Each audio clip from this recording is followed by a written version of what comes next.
Own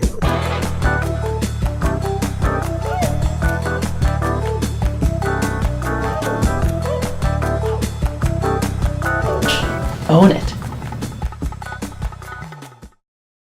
Hello, fabulous fierce ones. Lois Barth here of Smart Sexy TV. What no one talks about, but everyone needs to hear.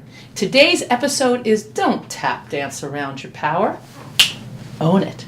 I notice a certain pattern in many women, and even in a few men, that by using certain word choices and delivering it in a certain way, actually lessens their perceived value, and without realizing it, they're apologizing for themselves.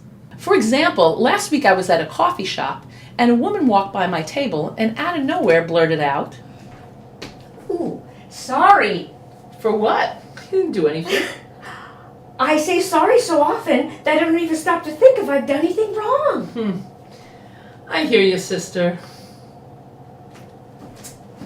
Now granted, that's an obvious example, but we do it in much more subtle ways. In fact, there's a group of words called qualifiers that by using them, it not only lessens our perceived value, but affects our self-esteem and even our value in the workplace. For example, there are so many, but just to give you the four most egregious ones that I see all the time. If you don't mind, I hate to bother, but I know authority, and of course, the last. Sorry. It's a short list to a very long-standing issue. But when you use those words, qualifiers, in a certain way, over time, it really lowers your self-esteem, and your rock star self goes down the drain. Now, I'm not saying there's anything intrinsically wrong with those words. Of course, there are always better ways to communicate, but it's also the way you use it, your intention behind it, that makes all the difference in the world. For example, you can say, knock, knock, "I'm sorry to bother you, but we really have to wind up the meeting because we got a conference call at 5. Or, knock, knock, "Excuse me, we have a 5 o'clock meeting, so we better wind things up." You get the picture. And now for a smidgen of edutainment, let's welcome the Don't Tap Dance Around Your Power choreography. Hit it!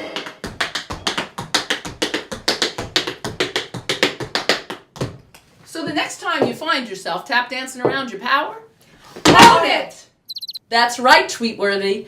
Don't tap dance around your power, own it. And tap on over to the comments section below and tell us, honestly, how have you been tap dancing around your power, and how are you going to start owning it? And please pass it along to somebody you know. It could make a big difference in your life. And join the tribe and subscribe to Smart Sexy TV. You'll get notified every time a new episode comes up. My name is Lois Barth, and thanks for tapping in for today's episode, even if you were tapped out to begin with.